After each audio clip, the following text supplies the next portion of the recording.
America fans, the biggest rivalry in Mexican soccer is coming to State Farm Stadium. Enter for a chance to win 2 tickets to watch Club América battle Chivas de Guadalajara on Saturday, October 11th. For tickets and more information, visit SeatGeek.com. You don't want to miss El Clásico de México.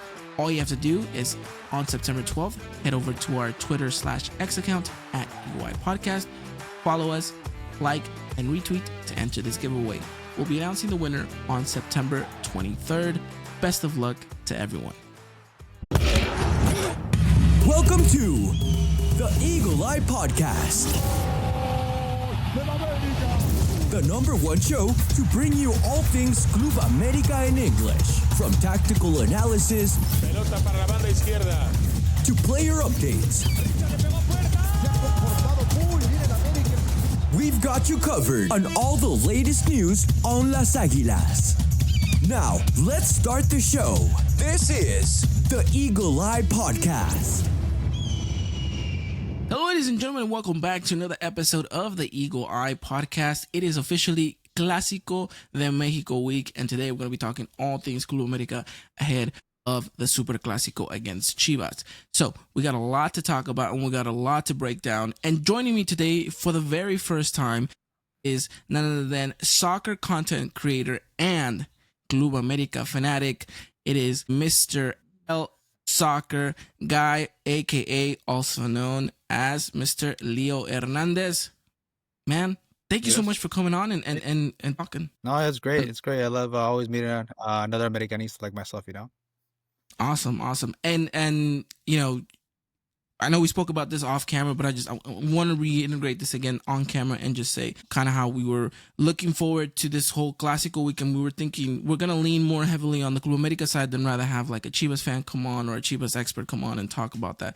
We wanted to lean a little bit more heavier towards the América side and talk, and you were one of the first names that came on to our list that we wanted to bring on because I think you're just doing such a really cool job.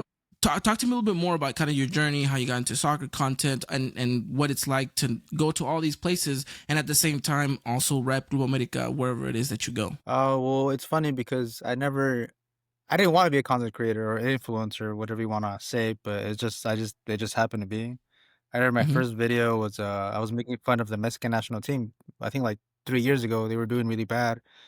And I was like, oh, I'm going to just make fun of them. And then I posted it. It was like around 10 p.m. And then the next day I had 1 million views and all these 100 notifications. So I was like, oh shit, what happened, you know? Yeah. And from there I was like, well, I have a strong passion for soccer and football. From there I've just been posting for whatever I can. And luckily I've been able to like attend my first Liga MX final where I saw América beat Cruz Azul 1-0. I've been following them out everywhere. I already went to Chicago to go see them against Aston Villa, even though it was a friendly. So for the love of the game, I like to travel, see mis Águilas win, play, whatever it takes. Absolutely, man. And then, like I said, it's really dope content you're doing, whether, you know, it's on TikTok or Instagram. I'm sure people here listening know exactly who you are and have seen your content already. So it's absolutely amazing. And it's great. I can't wait to talk all things Club América because it sounds like you know your stuff. And I can't wait to pick your brain about this game, but just by far the biggest game of the regular season. So let's talk about that specifically. Let's talk about América and Chivas. What does that game specifically mean to you? Obviously, the history, it's a Super Clásico. It's the one that everybody doesn't want to miss. But lately, which it sucks to say, it doesn't meet the expectations as it used to anymore. Now it's like, you know, I think as it is, oh, it's América versus Chivas. Before I would be like, hey, América versus Chivas, you know? You can't miss it. But lately, like the last few seasons, like I'm okay watching it, but it's not, the energy, the passion isn't the same. I don't think it's América. I think it's just Chivas. They just don't bring it like they used to anymore, you know? I'm expecting like, well, I don't know if we're going to give predictions right now, but I'm expecting América to win. I don't know about an easy win, but it'll be a clear win. All right. And we will get to predictions just a little bit later down the road, but it's nice to already kind of see the projection you have going on. And I can agree. I think we've had this conversation on the podcast for about 2 to 3 years now, specifically about the Clásico. Is it just because it's been so washed down and run out that, you know, we get it in our face week in and week out?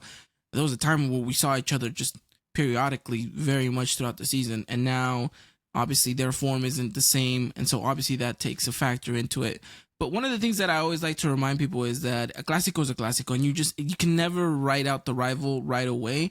Although it does feel like lately, it feels like América just is in a much more comfortable position than it is with Chivas. And I think that's important because one of the main talking points that I wanted to talk about was how does America combat that, right? How does André Jardine kind of manage the expectation and make sure that his team doesn't get lazy and, puts in a shift to win this matchup? How do you think specifically America is going to try to manage that and not come into this game already thinking we've won? I think obviously never get cocky, never get too overly confident. I mean, obviously they want to win every game, especially the rivalry, the Clásico. I think it's just pretty much not another game, but it's more for the history and the way America is doing their form. I think it's this season. I want to say they could win it, but I don't want to get my hopes up like I always do. But for me, America's going to dominate. And I think Jardine, he doesn't know he is, but I feel like he has a team and he has a squad, he has the tactics. Obviously, Chivas are doing somewhat kind of bad, but I think they can't let their guard down. Doesn't matter because anything can happen. Absolutely, and I think that's important to kind of remind the squad and remind ourselves too as America fans, like, hey, this is a game in where nothing is given and nothing is for sure guaranteed. But I do think we have a very good professional team and a good mindset within the squad that understands how important this matchup is. I think you look at a player like Alan Saint-Maximin who just came into the squad and has already kind of wrapped himself around the culture and understands what it is to be an Americanista. So I know that he's coming into this game, and I'm sure Fidalgo and I'm sure Henry have talked to him about how important this game is, and those two are very kind of pivotal for America to continue the way that they are mentally, right? Not just specifically on the pitch, but I think having a good mindset and knowing that, hey, this team may be down on the ground, but that doesn't mean we need to take them for granted. We need to find a way to kind of continue to beat them. And hey, if you can make their season worse, why not, right? Honestly, pretty much, just destroy them before the season ends. But I mean, can they? Yes. Will they? We'll see. Absolutely. So it will be interesting to see how this game unfolds, but I'm sure, like we always like to say on the podcast, in Jardine we trust, and hopefully he does manage the expectation properly for the players. Let me talk to you a little bit about America, and I want to pick your brain here and specifically ask, how do you like the back three formation that America's been using for this season? It's hard to say because I mean, obviously as a FIFA player, I never played with back three, so for me, so I don't know the tactics of what Jardine is thinking. I mean, it's a little risky for me. I mean, if I were a coach, but I think they've been doing good so far. I think it's just because it's a new formation for them. They're still trying to get the hang of it, and little by little, they're gonna know what to do for certain situations. So for me, I don't like playing with back three. That's just me. Yeah, well, you and me both. I am a very strong advocate of not playing with a back three. I'm more of a back four guy, and honestly, we've seen the best America with a back four. But it's interesting, we've seen it throughout this semester how America's been able to kind of adapt and showcase, that they're capable of interchanging within both formations, which I think is great. So I know a lot of people will be asking, well, is it going to be a back three? Is it going to be a back four? If there's anything to go by, I think that we'll stick with the back three just because of the big games. Americas tend to use that formation. You saw it against Tigres, you saw it against Atlas, you saw it against Pachuca. So I think it's just kind of a given. We're going to see it again against Chivas. But, don't be discouraged. I'm sure that we'll eventually go back to a back four, just depending on how things go. But yeah, I mean, it'll be interesting to see what happens there. Talk to me a little bit more about what you expect from this America side coming into this game. Obviously, we've had a really good August, right? Maybe it wasn't the best start to the season, but it looks like we've picked things up. What are you expecting to see, and who are you expecting to have a really good game on Saturday? Honestly, I think America's gonna have a good game. I know Chivas won their friendly against Leon, but obviously they did have some starters not playing because of the Mexican national team. Same with America, but I feel really, I mean, it sucks to say, but I just feel really confident America's going to do really good. I'm thinking the best player will probably be Fidalgo. I think he's always been, I don't want to say he's always been the best player, but he knows how to manage pretty much the game itself with putting calm and on the team, on the America squad. And for some reason, I feel like Fidalgo just shows his form against Chivas. That's what I've seen. I don't know what it is, but I feel like every time I think he takes it really seriously because he knows the rivalry, he knows the colors, he knows the badge. So I think we just see like a brand new Fidalgo, kind of like a 99 rated FIFA Fidalgo. Uh, Yeah. I just like seeing him play. I enjoy seeing him play, but when it comes to Chivas, it's like a brand new one. Like he knows how serious this game is. I agree. I think you see a Fidalgo come to life. Just perfect examples last season, right? When he scores that great goal in the CONCACAF Champions Cup where we were going up against them. And you're right. It looks like he turns into like prime Fidalgo, 99 rated. Like there's all the 99 stats possible. And you know what? I think maybe that has to do a little bit with the fact that like you mentioned, he understands the Clásico. He understands the history. But I think too, when you look back at a very pivotal moment in Fidalgo's career with América, it had to be that red card he got against Chivas in that semifinal in 2022. 2023. Excuse me. I remember that. Yeah, and I think ever since then, and he even spoke about it. He openly spoke about it and said that he had to go see a therapist at the end of the day because it felt like it was eating away at him. And so I think there's this kind of chip in him that says, "Oh, Chivas, I cannot make that mistake again, and I need to go out there and prove myself." And I think he still carries that, which I guess isn't a good thing at the end of the day because we've seen the best of him because of it. So that's awesome. That's great. Yeah, I think Fidalgo will be very important in making sure that the Saint-Maximin side walks away with all 3 points. Talk to me a little bit about Saint-Maximin. What do you think about his start so far with América, and do you think he'll officially get his first start against Chivas? Honestly, I was scared because I saw a lot of rumors and news about how he just wasn't physically fit and how there was like a lot of issues with him like in the squad and something about discipline. I was like, damn, América spent all these millions on this guy and he's probably not going to be good. But once he made his first appearance, he scored, and second appearance he scored. So I think, damn, I don't know. It's funny because I remember you mentioned it, like, oh, would he start? I would like to start him, but I don't know. He's doing good. I think I would start him just to test him out, especially for an important game like this. And he's been in good form, so I think he would be able to at least score a goal, minimum an assist. That'd be amazing. I don't know.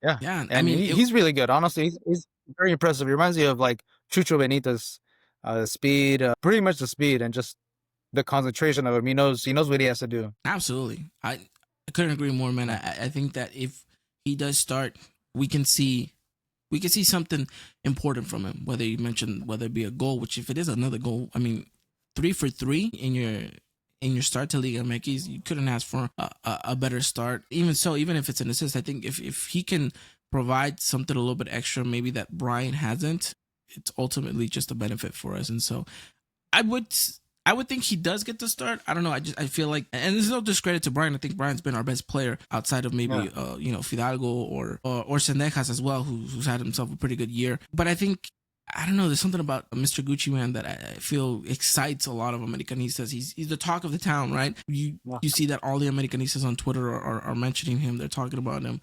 They're doing videos about him. And so I don't see how he doesn't start this game. He looks like he's preparing himself. He's training. He's running on his own. He looks like he's dedicated. And I think it's like you said, those things that people were mentioning about him not being fit, about him not being athletic enough, about all this stuff in his past trajectory. I think he's trying to put all of that to bed and say, you know what, this is a fresh start. This is a new slate for me. And this is an opportunity for me to showcase myself. And so I really truly do think that we'll see the best. Yeah, I think this will be a good opportunity to put him into pressure where it's going to test him out and see. It will show Jardín and pretty much the whole squad and America itself if he's able to handle the pressure for a game like this, after spending millions on him, he's going to have to prove it. Like, you know what?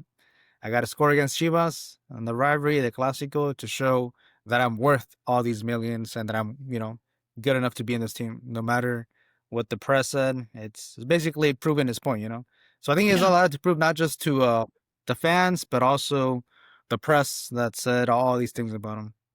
Absolutely. No, I agree. This is gonna be great. This is gonna be fun. And I whether he starts or whether he comes off the bench, I just hope he has an impact. That's the most important thing. Yeah. And hopefully he can continue that good run of form, and I think he's gonna be a very special player for us if he can, showcase his consistency. I think that's the one thing that. Yeah, absolutely. All right, then. Well, we talked about players, and we talked about who we think is gonna have a good game. We talked about Saint-Maximin. We talked about this game in whole as a general. We alluded to this, and now let's talk about it. Let's talk scoreline prediction. You said you feel very confident, and I don't by no means judge you for that. I feel like all Americanistas right now feel very confident, which is a little bit of a, it's a slippery slope to be in that if your team doesn't respond. But we, like I mentioned earlier, I do think we have a very good set of individuals who are very professional and who are very aware of the situation that they're in. And so with that, give me your scoreline prediction for Saturday's game. I think America wins 4-0. 4-0 or 4-1. And give Chivas like the 90th goal just for the honor, whatever it means for them. Yeah. But I'm thinking 4-0, 4-1. That's my. I was gonna say 5, but I'm 4. 4 is doable. It's been a while since I've heard a 5-0 on the podcast, man, and it's usually coming from me, and I'm just talking out of my butt. But no, man, that's great. That's good.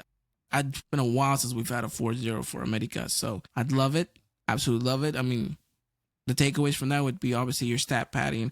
You get a clean sheet. You get momentum rolling even more so when you score goals. Everyone's happy, right? Everyone feels better. And so that would be absolutely amazing, especially after Clásico. I mean, be absolutely amazing. Well, that's great. I love it. I'm going to go with a little bit more of a reserved prediction, but I do think we still got the 3 points. It's going to be 2-0 again for America. Rinse and repeat of what happened against Pachuca. Luckily enough, there will be fans in this game. Unlike last time, they've settled all of that drama off the pitch. And so we will have fans again. And so America doesn't have to worry about that. So it should be a spectacular event. Should be hopefully a very good matchup. Even though it will be a late game, I'm sure everyone's going to be excited. And afterwards, they're probably going to go catch the fight afterwards. So this game is going to be at Saturday, 8 p.m. Pacific, 10 Central, 11 o'clock Eastern. You guys can catch this game on Through the N and on VIX. And, of course, make sure you guys follow us over on Eagle Eye Podcast so you guys can keep up minute by minute. AJ is going to be doing a phenomenal job keeping you guys up to date with goals, gifts, and reactions. Alrighty, man. Americanistas, today's episode is brought to you by Tom's Watch Bar, the official home of Club América in the United States. Every game this season will be streamed at Tom's Watch Bar. That's right, all the games, all the time, meaning you'll always have a place to catch our Águilas in action. So, make sure to head over to your local Tom's Watch Bar to experience an America game like never before. Visit tomswatchbar.com/events for more information. Thank you to Tom's for sponsoring today's episode. Before we wrap it all up here, it's just, I want to take the time and an opportunity for you to kind of maybe voice out a little bit more about your Americanismo. How did you become an America fan? I'm glad you asked this question because I was hoping you would ask. The very first game that I saw, like, America was in 2005, bro. I remember, I specifically remember the first goal I saw for America was Piojo Lopez was in the final against Tecos in El Azteca. Piojo, I think, scored. I can't remember if it was the third goal or the fourth goal, but it was pretty much America had already won it. But that was the first goal I saw, and that's slowly, little by little, I was learning about soccer, learning about America. Cuauhtémoc, obviously, the symbol of America. Yeah. And since from there, little by little, I started getting to know what America was, who they were, the players.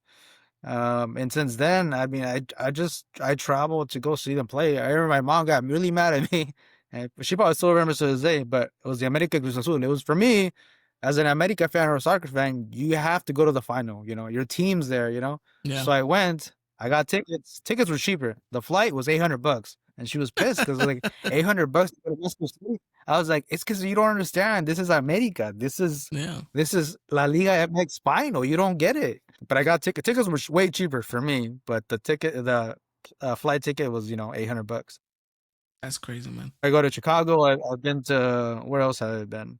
Pretty much any time where I can go see America play, I do my best to go.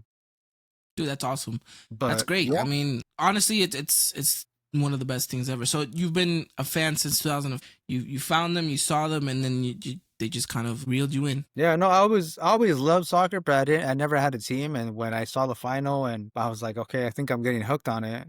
And I remember remember that final? Of course you do. The Moises Muñoz header? Oh, Till this day, man. The most iconic one. Till this day. That was the best final I've ever seen. I wish I could have been there. I'm pretty sure you would have been there. It would have been great. Yeah, but yeah. That was like the most magical moment, like the most, yeah. I wish I could have been there. The one final, I was like, damn, if I could turn back time, I'd spend that money if I knew that was gonna happen. I'd go there just to experience everything. No, absolutely. I feel like this is one of those. That game is one of those moments in where, if you had a chance to be there, you definitely would have, right? You would have dropped everything to be in that stadium, in that rain, in those moments. I mean, I mean, by far, it's going to be the best final in Liga MX history. I don't think anything will ever top that. It's just because of the narrative, the drama. I mean, you can make a whole movie out of it, right? It's just that cinematic. And so, no, that's awesome. That's great to hear. So you've been a fan, obviously, since 2005, and you've seen the highs recently, but you've also lived through the very much lows that we had back in 2007, 2008. So, you're very valid at what you're talking about. You understand the culture. You understand what it is to be an Americanista. That's phenomenal. So you've seen so much throughout your trajectory as an America fan. For you, what has been your favorite Clásico, either moment or goal, whatever just kind of pops up in your head when I say America versus Chivas? Favorite moment or goal? You know which one? I remember specifically. There's two moments. A 3-3 tie when in Azteca, America Chivas. I don't remember, but the one I remember, which I mean, I gotta respect to Hector Reynoso with that golazo he scored on young Memo Ochoa. Yeah, from that was 50 yards out. Yeah. I was the craziest goal. Like, you gotta respect that. But also that golazo that Paulo Aguilar scored from also almost close to the same distance.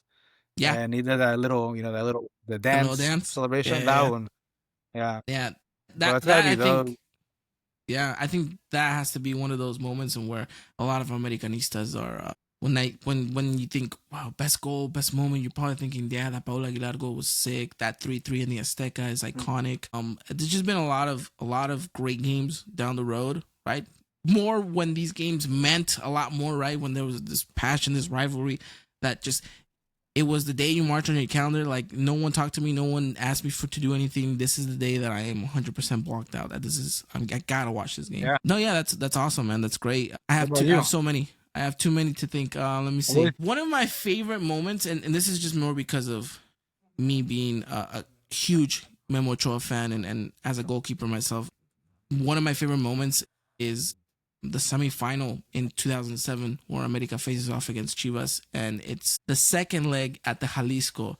And, they have this, Chivas gets into the box, and I think Bofo is the one who, or maybe it's not Bofo, someone shoots the ball, ricochets off of the defender, and Ochoa magically somehow regains traction, tips it onto the bar, and then afterwards the defense scrambles and clears it. But it's just a phenomenal, absolutely phenomenal save. And then one of my favorite goals is obviously back in 2007 as well, where Torito Silva scored just an absolute banger against Michel, and it was Torito. There you go, Torito. I think he scored 2 goals. Yes, Torito, I had a brace. Damn. So that's a highlight right there. That's something I live with always when I think of Clásicos. And look, honestly, I'm be honest with you. I feel the same way about you. Before the week, you used to feel like, oh my gosh, America Chivas. Like, you couldn't wait for it, right? Like, it's still 7 days to go, but you're still antsy. Now you're thinking, okay, cool, it's Saturday, whatever's.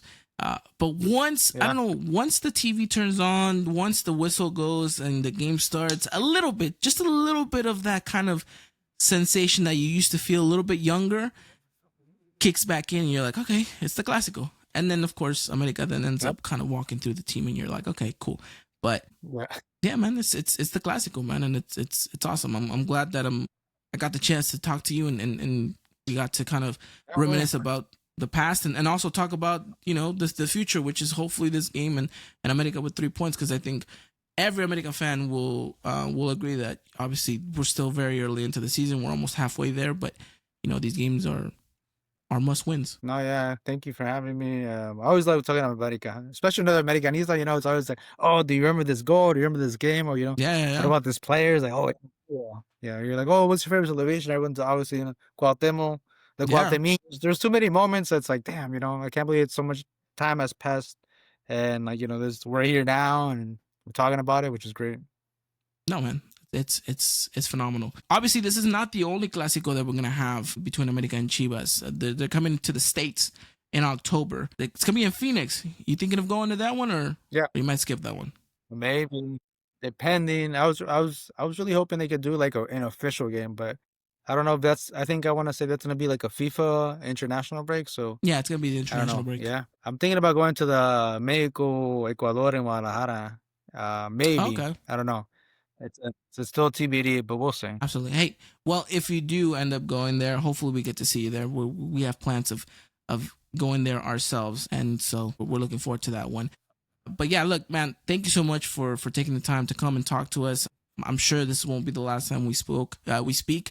And look, it's great. You're in Southern California, so are we. We hope maybe one day we can sit down, talk more America, or maybe do something in the future together, man. That'd be really dope. Oh, for sure. Let me know. I'll hit up Gio for you, and if you guys ever want to do something like in the area at the field or at a bar, whatever, let me know. No, yeah, for sure, man. We'll slowly but surely. I have this idea, this concept in my head. I've never really spoken about it out loud, but I'll say it for the first time here on the podcast. But I have this idea of like getting together, like just a bunch of individuals, a bunch of Americanistas, and putting a game together for people to go and watch and stuff like that. And so slowly but surely, I'm building my roster. So I'm Yeah. It's an idea, it's a concept, but it's definitely a dream I have, and a goal hopefully later down the road. So all Americanistas out there start getting back onto the pitch and training. Go. Let's get it. Let's do this. Absolutely. All right, man. Well, thank you so much. For those of you who are not following Leo, where can they find you at? Pretty much anywhere. Instagram, TikTok, YouTube, Facebook, MySpace, whatever, bro. All the socials around. All right, then we'll make sure to link all your socials in the description down below. You guys can follow him. He's a great guy, Cool. Terrific content. Make sure you guys keep up to date with everything he's going on. And again, thank you so much for taking the time out, man. Thank you for having me. Absolutely. All right, and then we'll be back next week to talk all things Club América, recapping what happened in the Clásico Nacional. Until then, you guys have a wonderful time. Take care. And as always, Arriba la América. Good night. Ladies and gentlemen, this was another production of the Eagle Eye Podcast, the #1 source for all things Club America in English.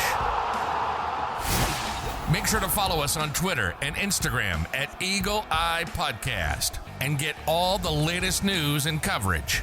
And subscribe to our podcast wherever it is you may listen.